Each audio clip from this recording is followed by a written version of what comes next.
sausage, ricotta cheese, and olives. The crepes represent France. The sausage represents Germany. The ricotta cheese represents Italy. And the olives represent France. So first, we're going to turn the oven on to broil. Then,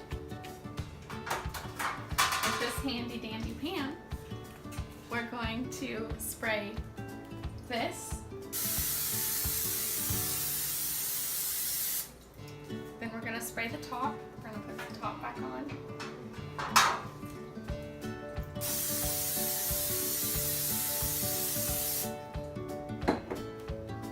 Then we're going to open the sausage, which represents Germany.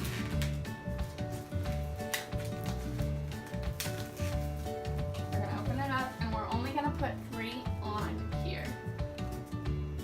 So, this way. 1, 2, 3. I'm going to put them in the oven.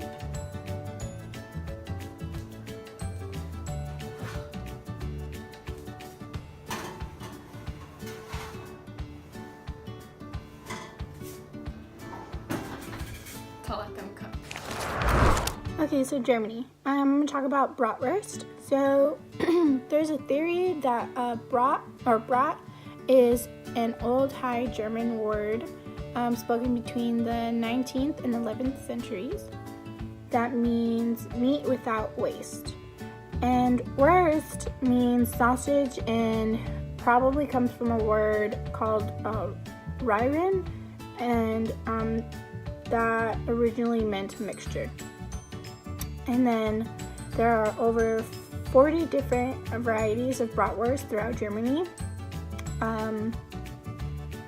And it's thought that the best sausage makers were in colder countries like Germany, as opposed to the Mediterranean countries where food was more available during the cooler months. And the best cured sausages came from the mountain regions where there's drier northern winds that helps the curing process.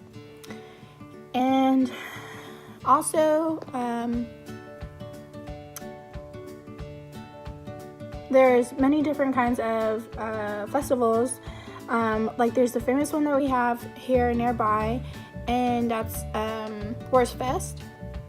So the first year that Wurstfest actually had ever came up was by a man, Ed A. Grist, who was a veterinarian and a meat inspector.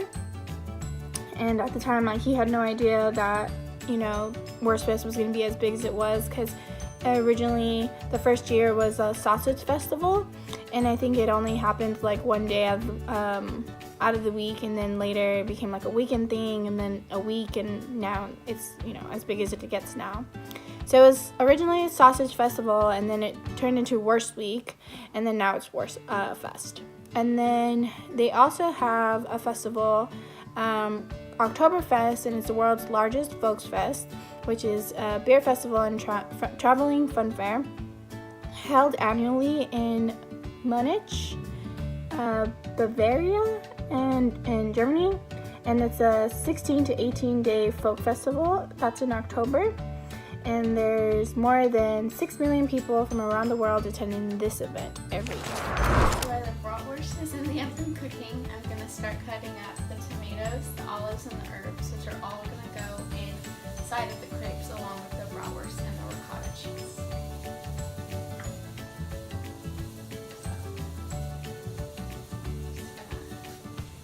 Cut the tomatoes like so and put them over here.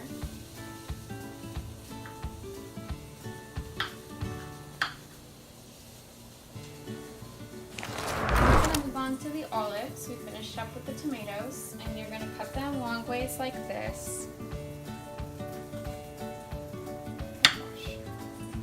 And you're kind of going to cut them like you would cut up a grape. And then cut them like that. And then that.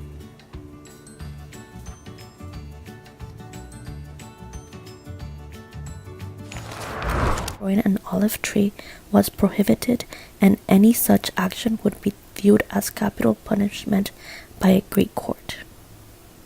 In 775 BC, Olympia, Greece, at the site of the ancient Olympic Stadium, athletes trained and competed in their respective sports, with the winners triumphantly acclaimed and crowned with a wreath made of olive twigs. The Greeks began olive cultivation in 700 BC. The sacred lamp that was used in ancient Greek culture for lighting dark rooms at night was fueled by olive oil. Olive oil was also used in sacred anointing rituals of the church at weddings and at baptisms. A ritual still continued today. Solon, an Athenian reformer and poet, in his economic reforms encouraged the cultivation of olive and prohibited any other produce to be exported. Since 566 BC, the famous Panathenaic Games were held every 4 years in Athens, ancient Greece, celebrating the honor of the goddess Athena. During the games, religious festivals, ceremonies, cultural events, and competitions were held. For the winners, the prize consisted of an amphora filled with olive oil produced by olives from the sacred olive fields of Attica.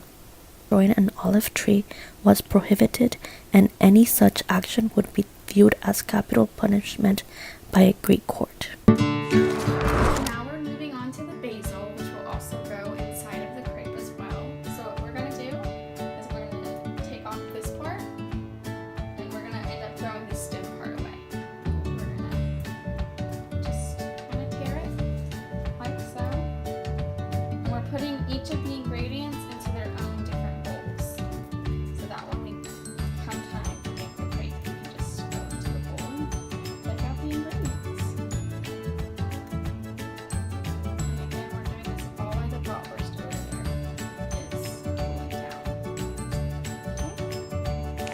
Now we're moving on to the parsley, and we're kind of doing the same thing that we did with the basil, where we're just kind of tearing it off the stem, and we're just going to kind of tear it. Gonna put it into the separate bowl. Alright, so the final herb we're going to be putting inside of our crepe is arugula, and we're just kind of cut it like so.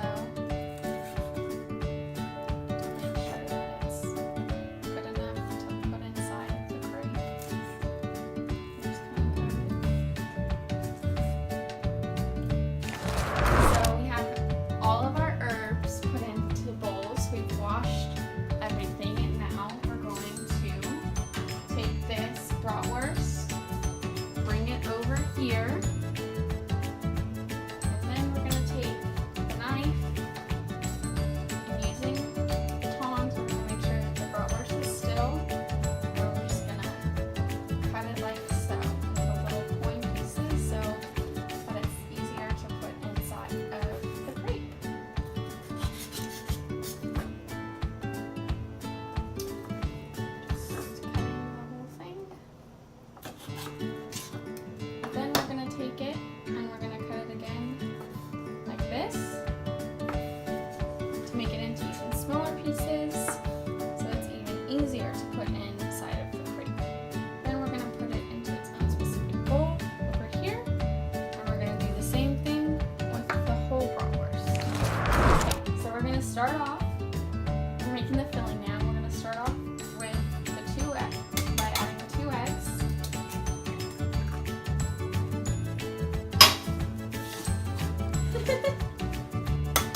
Ricotta is not a cheese but a creamy curd. This curd is literally cooked twice, hence the name ricotta, recooked. The leftover hot whey of milk used of this making has milk solids and a protein called albumin, which solidifies under high heat. When the whey is reheated, recooked, the solid milk parts are skimmed off the drain, and this is called ricotta cheese. Ricotta cheese can be traced back to the origins of humankind. In fact, historians have claimed this special food is probably one of the most ancient types of cheese ever conceived by the Homo sapien. Some civilizations even thought it was a matter of mythical roots. The Greeks, for instance, thought that the ricotta cheese was discovered by Artesio, son of god Apollo and the beautiful nymph Cyrene. Ricotta is also mentioned in the Odyssey, more specific when Ulysses met Polyphemus.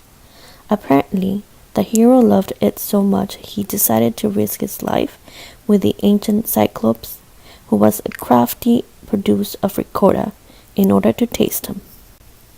Coming from Sicily, then ricotta in its truest Italian form comes from sheep's milk, which is the richest and creamiest of the three main varieties: cows, goats, and sheep's milk. Sheep are the primary type of livestock on the island, believed to have originated from the Greek migration in the early centuries AD, and therefore ricotta most often comes as the byproduct of that staple Sicilian cheese. So now we're going to fold in all of our herbs. So we're going to start off with some arugula. Just put it all in there. We're going to fold that a little bit. Then we're going to go ahead and add some of this basil.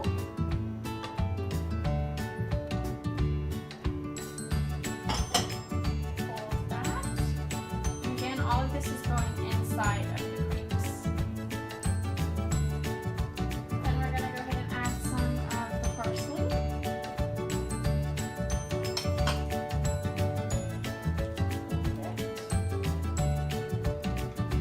Now we're done with all of our herbs. We're going to go ahead and add the tomato in.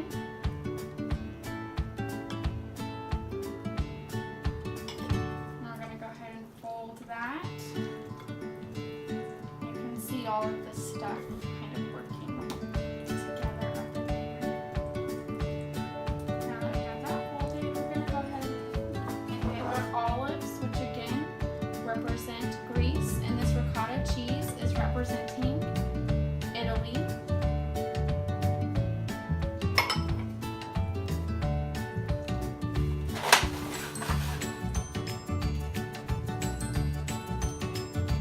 Okay, and then last things we're going to add this bratwurst. And I went ahead and cut it up a little bit finer, it'll be easier to mix in. Okay, so we have, this is looking real good up in here.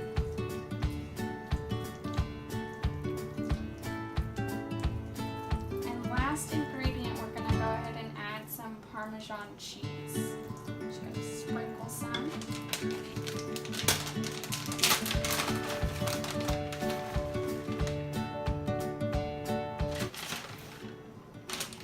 Okay. So we're just folding it all in there. And again, all of this stuff is going inside of the crepe, which represents France. We already made 2 crepes over here, and the pan is cooked with is sprayed with cooking spray. And this is the pre-made crepe as well that we bought at the store, and we went ahead and put the filling across like this. And then we're going to go ahead and just gently roll the crepe like so it doesn't break. And then we put the crepe inside of there, and now we're going to go cook them. Okay, so for France we did crepes, and the word crepe came from the Latin word crispus, which meant crisp, and the word has evolved, as you can see in the old 14th century recipe for crispus. So historically known as the Virgin Mary's Blessing Day, February 2nd in France is now better known as Le Jour des Crêpes and the Day of Crepes. And this is more of a family custom than a religious custom or celebration. Also named La Chandelure, the return of the light. The date commemorates the winter's decline and the coming light of spring. Families celebrate this moment with a meal of crepes together. And there's also a legend: if you hold a coin in your writing hand and the frying pan in your other hand and you flip the crepe and it lands flat, your family will prosper that year. So we're gonna go ahead and sprinkle some Parmesan cheese on here. And we've got the oven preheat to 400 degrees, and we're gonna put it inside of the oven to let it cook for about 15 minutes. So we let the crepes cook for 15 minutes in the oven. And as you can see, they're all cooked and ready to really brown, and then you can serve them to whoever you would like.